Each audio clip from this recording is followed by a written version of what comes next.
Check, check. Hello and welcome to the Live as Lions channel, where we are in pursuit to live life wild and free. Today we're having a coaching episode and the topic is being stuck. Being stuck in the belly of a whale.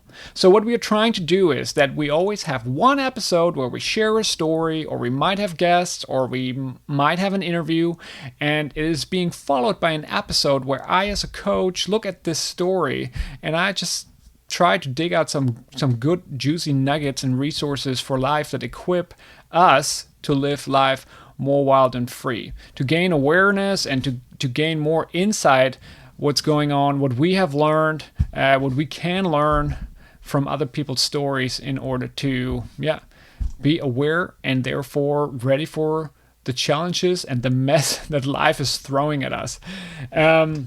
Short little recap. In the last episode, Liz and I shared the story that we felt like we were stuck in the belly of a whale. And for 7 years, we felt like we are not really moving forward. We are moving, but not in the direction where we want to go. Instead, we're going with the flow wherever the whale is dragging us in this stinky, moist belly. And it must be a quite uncomfortable place. Imagine you are in the belly of a whale. How must that feel? I mean, no, that is very unpleasant.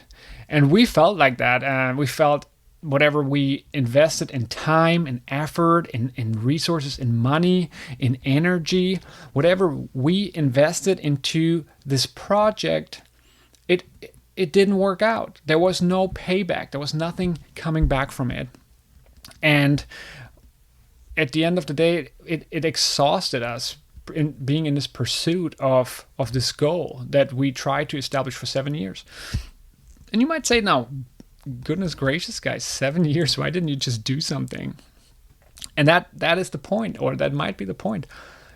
We did a lot. We tried again. We tried something different. We readjusted. We went back to the drawing board. We got back on the horse, and we tried and tried and tried. And we did, and we did, and we did. And we were really good in doing.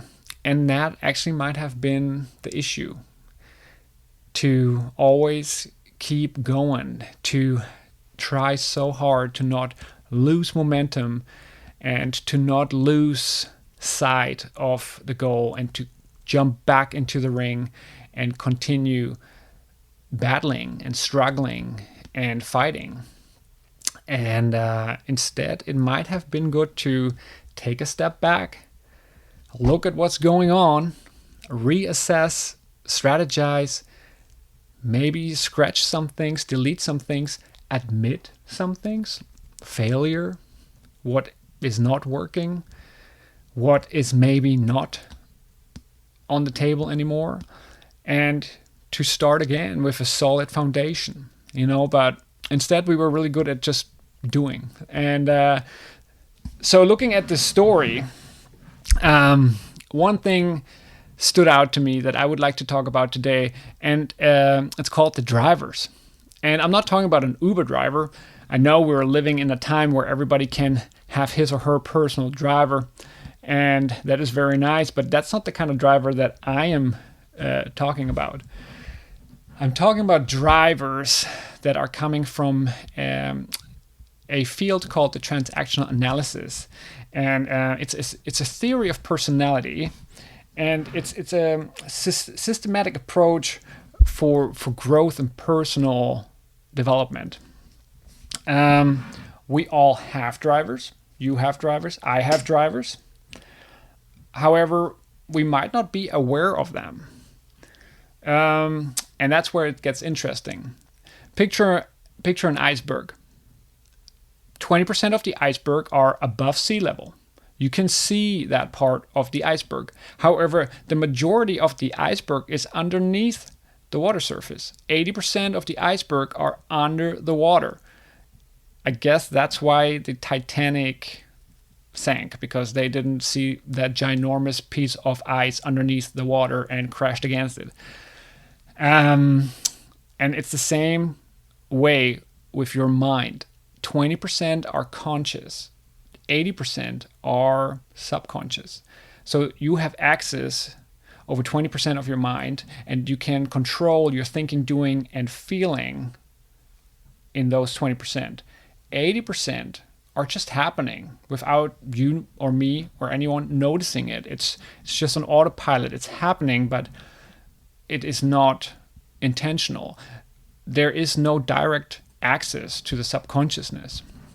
And so the driver gets interesting because he takes care in the background without active control and awareness. And so what are drivers? There are 5 drivers.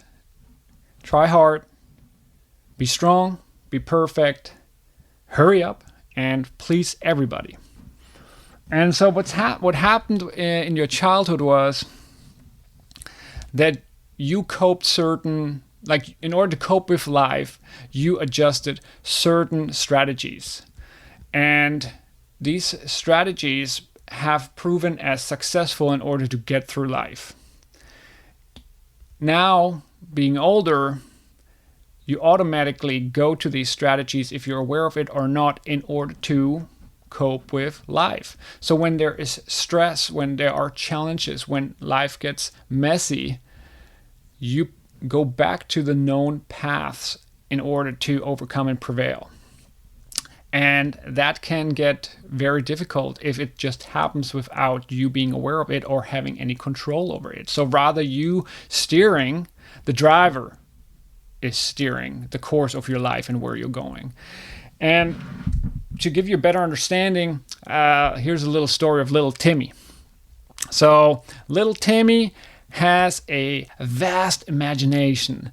When he was like 4 or 5 years old, whenever the family had dinner, little Timmy was fighting space invaders and ants from the Earth core in his imagination, and he had the wildest adventures while everybody else was eating. So what Timmy heard a lot was, goodness, Timmy, hurry up, man. Like, everybody is finished, but you haven't even started. Hurry up. Same thing happened when it was time to go to preschool, kindergarten. He heard over and over, Timmy, put your shoes on. Why are your shoes still not on your feet? Hurry up, buddy. And so these scenarios happened over and over. And what Timmy understood was, okay, as long as I hurry up, I'm okay. So now, fast forward 20 years later, little Timmy works corporate, and he finds himself over and over being utterly exhausted, and he doesn't even know why.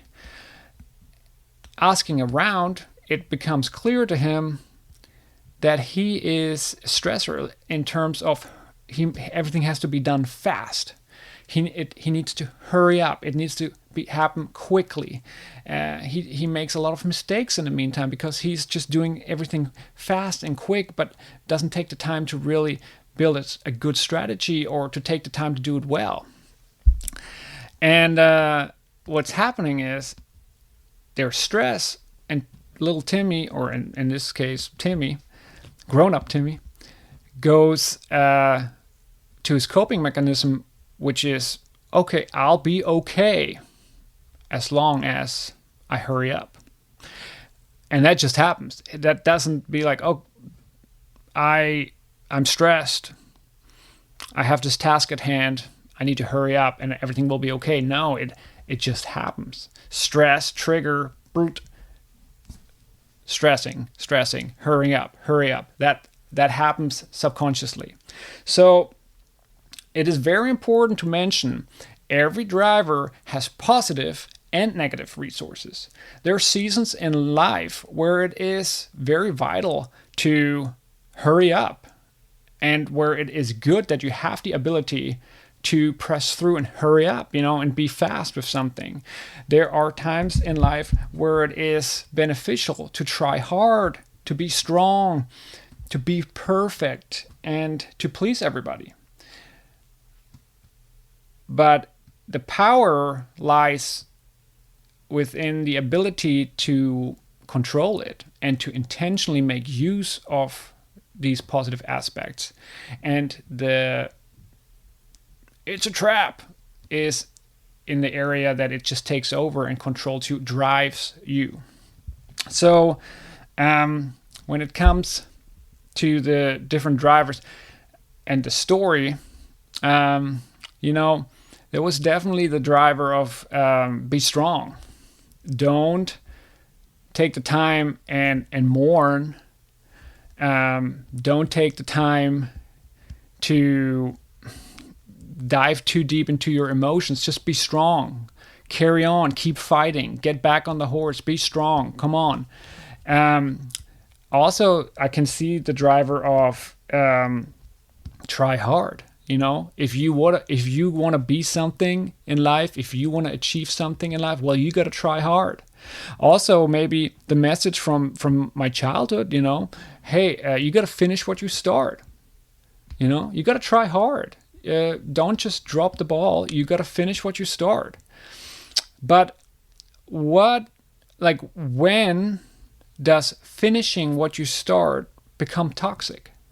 When does finishing what you start and sticking with that when does it become unhealthy? When is it better to say, hold on a second, I think I don't need to finish this? Or hold on a minute, rules changed. Is this still applying? Can I still finish it the way I started it? I set out with these circumstances, with these variables, and with these tools. Is this still the case? Can I still finish what I started? Does it still exist? Does the thing that I started still exist, or is it kaput, gone? Also, to with the stress driver, be strong. Like, okay, you know what? We failed. We made mistakes. Do I just be strong? Am I just strong and press through? Or would it be better for me to admit, you know what, that one didn't work, and that's okay. And that is the important thing with the drivers, the allowances. To say, hey, I can allow myself to stop hurrying. I can allow myself to slow down, take a step back, reassess, take a breather, think, feel, and then do. I can allow myself to not be perfect. I can make mistakes. I can also fail in life like everybody else, and it is okay that certain things didn't work, that investments didn't pan out, and you can apply this to every driver. Please everybody. It is okay to not please everybody, and it is important I allow myself to please myself. And so that is, in short, what a driver is. You have a driver, I have a driver. They have positive and negative aspects. They are there, I promise you. And out of the 5, normally you have one predominant one, and then that is most of the time followed by a second driver that might join in or be quite strong. However, all 5 are at some point maybe at play. But there's normally one driver that is the strongest one.